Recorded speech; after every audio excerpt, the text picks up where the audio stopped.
Talking in your sleep, birdie? Time to wake up.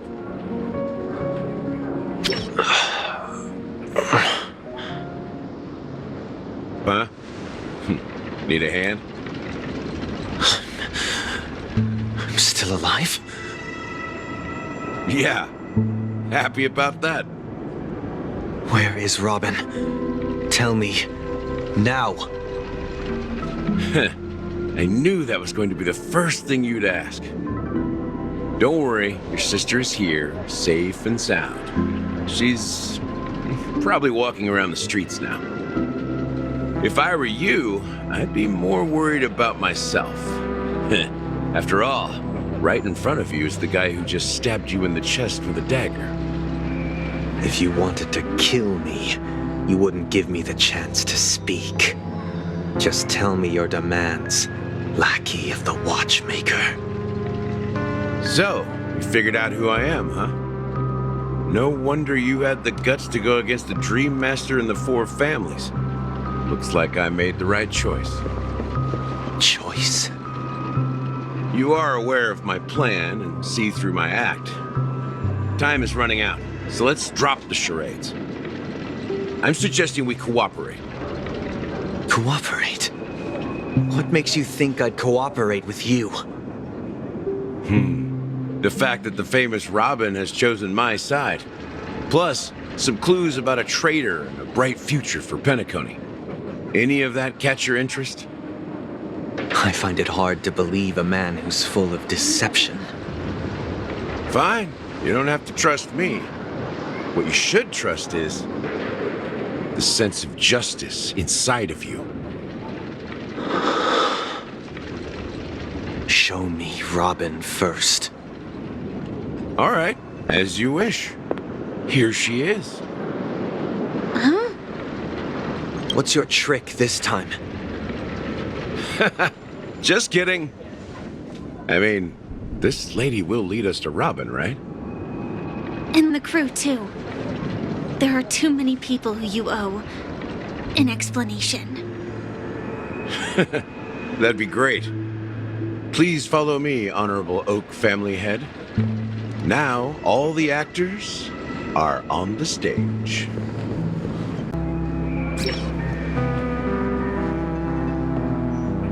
This is the monument I mentioned earlier.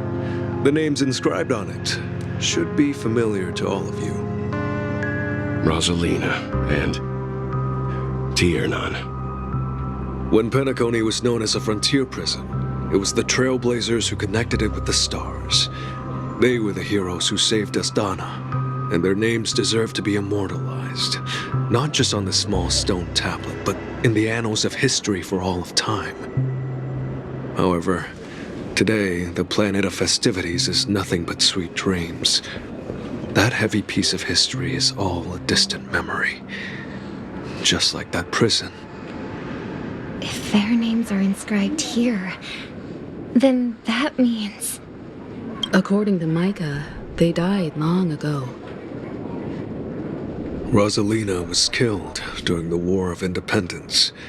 She ventured alone into the heart of the star system to investigate the flow of Memoria, but she never returned. Tiernan was a skilled gunslinger, strong and reliable. He led the people through countless battles, but he didn't live long enough to witness the arrival of true peace. In the decade following the war, Penacony faced challenges internal and external.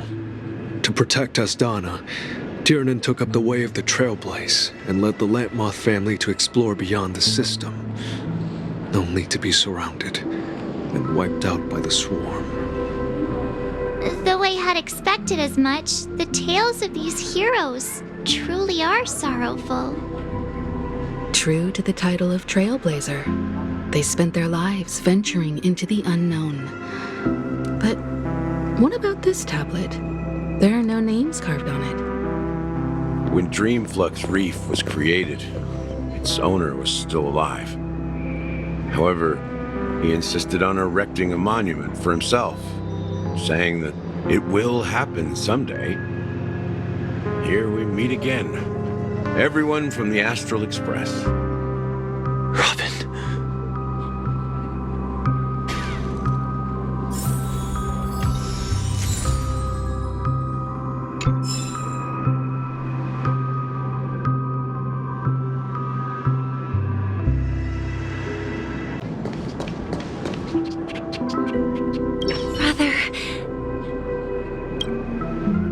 for words. You're safe, and that's all that matters.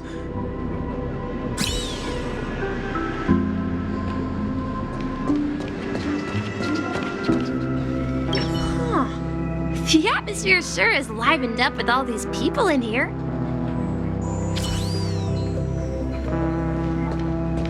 Well, I did my job. I gathered everyone here. Gallagher will explain the rest to you. Take care. I brought Gallagher here. It's time to face the truth.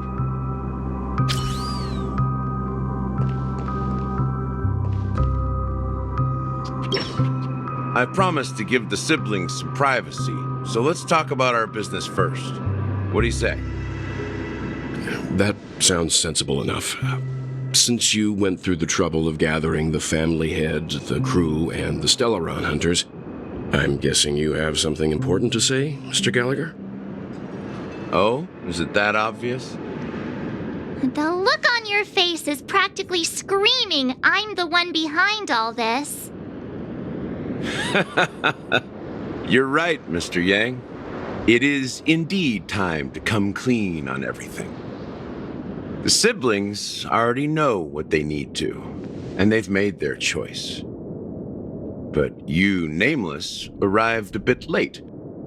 So it's only fair that I answer your questions.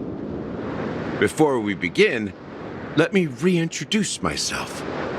I'm the founder of Dreamflux Reef, the deputy of the Watchmaker, and the one who sent out that invitation.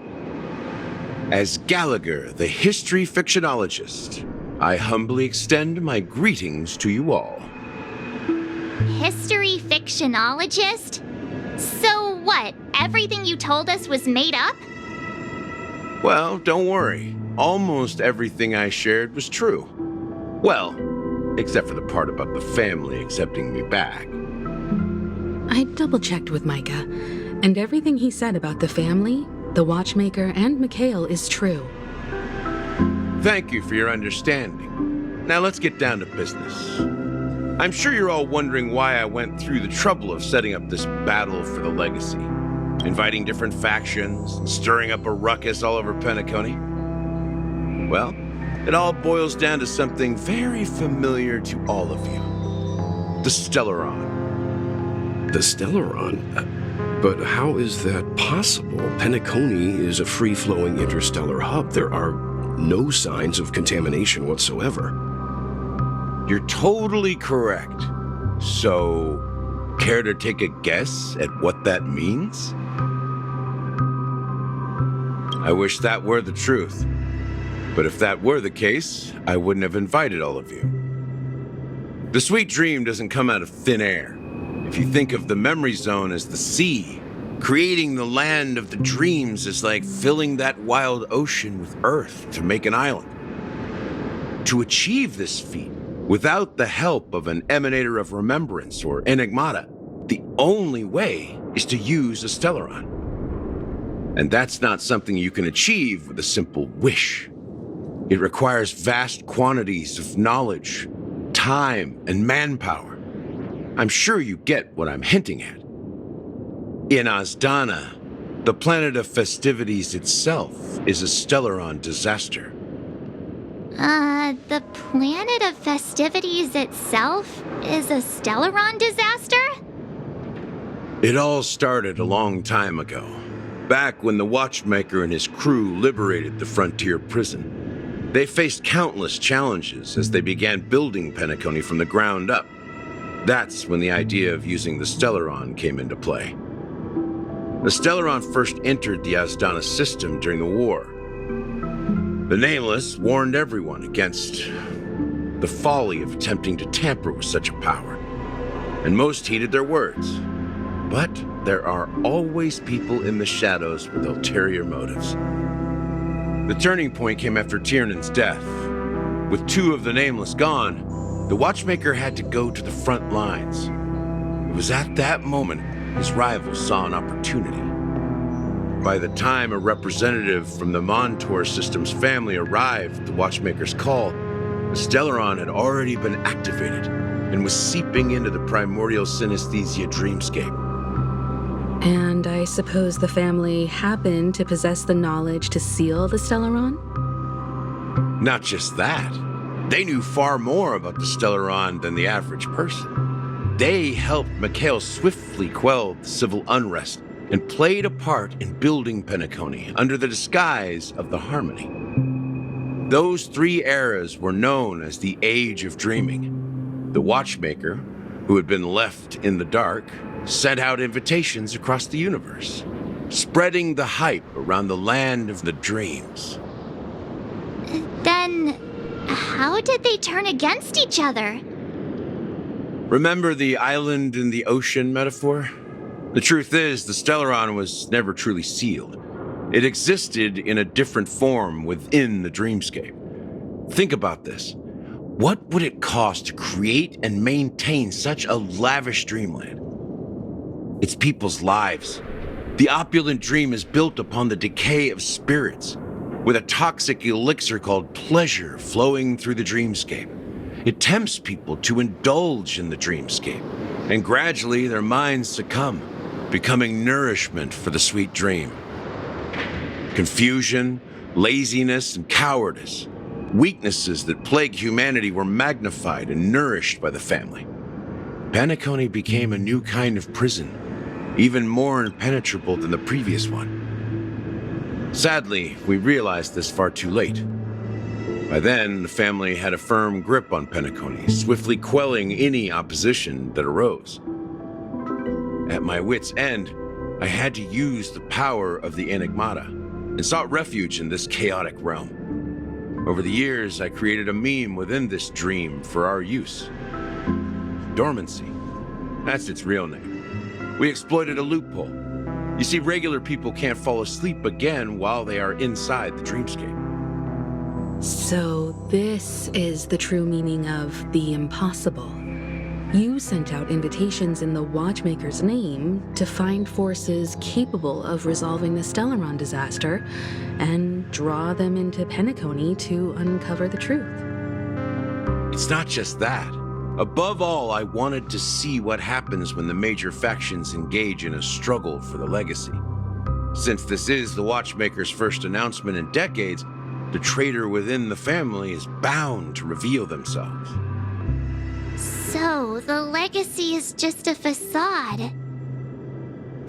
If you want to consider the Stellaron as the legacy, I'm totally fine with that. If that's the case, where is the Stellaron now? That's a question for Mr. Wings. The Stellaron is still under the family's control, and as the head of the Oak family, I'm sure he holds all the answers.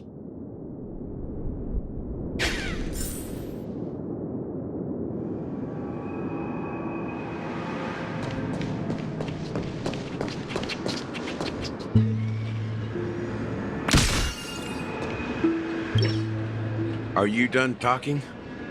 So, will you tell us where the Stellaron is? It is the Penacony Grand Theater itself. As I suspected, it's the embodiment of the family. The edifice that first materialized within the sweet dream. That's what turned Penacony into its current state. As for the person who employed its power, it is in fact Mr. Gopherwood, the current Dream Master. Well, that was easier than I thought. Did you conduct your own investigation already? Correct. When I was trying to track down the person who murdered my sister, apart from you, Gopherwood was my second suspect. Confronting me first turned out to be a smart move on your part. I didn't have other options. The Dream Master has been elusive, and even the heads of the families can hardly get an audience with him.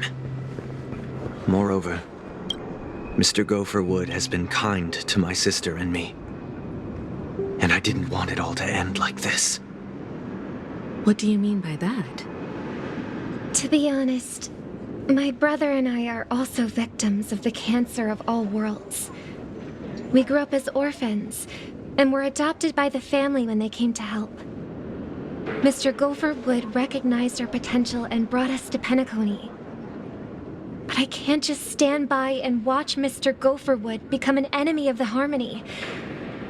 I won't use my voice to support an evil cause.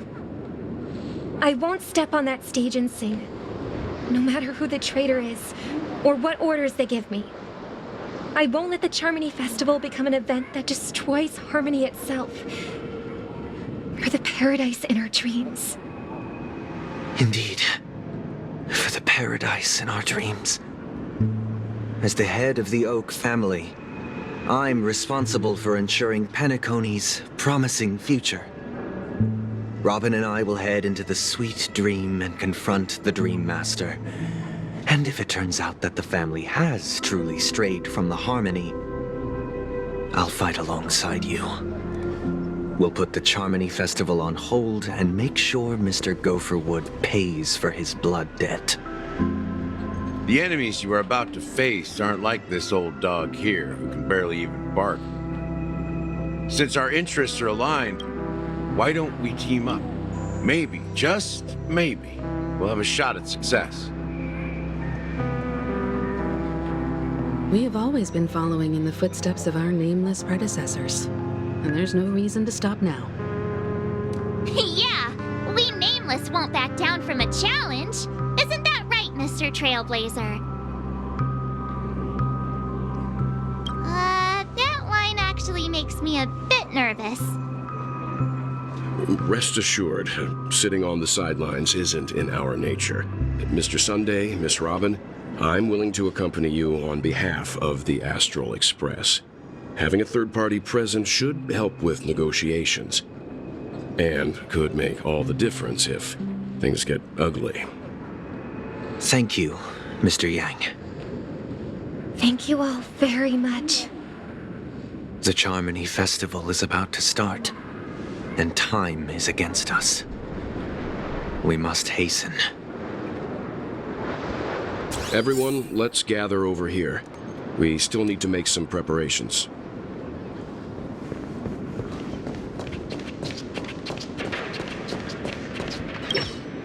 I may have been quick to step up to the plate, but confronting the Dream Master could be a very dangerous affair. Huh? Even you're saying that, Mr. Yang? How powerful is that Dream Master? He's the leader of the families of Penacony, and he has the entire power of the Harmony behind him, not to mention the Stellaron in his possession. We must proceed with great caution. Maybe you can just stay behind this time, Mr. Yang? No, that won't do. Even if we count Robin as an ally, something felt off about Mr. Sunday just now. Although, I can't quite put my finger on it. I have to make sure he won't turn against us when things start to get dicey. You're still carrying the keepsake the IPC envoy gave you, right? May I borrow it for a moment? I knew it. As I suspected, this chip Aventurine gave to you is actually a miniature transmitter. If I'm right, he intends to use it to track your location or contact you when needed. As it so happens, this may actually be of some use in the current situation. Aventurine? Is he still alive? And what does he have to do with our mission to confront the Dream Master? Remember what I said earlier? Working with the IPC is a way to keep the family in check. If negotiations go south and the family show their true colors by going after the Stellaron, I'll use this transmitter to send a message to the IPC. It'll be just the opportunity the IPC ambassador was hoping for. The only question mark in all of this is Aventurine's current status. But the IPC is always listening, especially senior strategic investment department heads like him. Getting the message across shouldn't be a problem. Good luck to you, Welt. Well, you take care too. If anything goes wrong, don't worry about me. Just make sure to seal the Stellaron.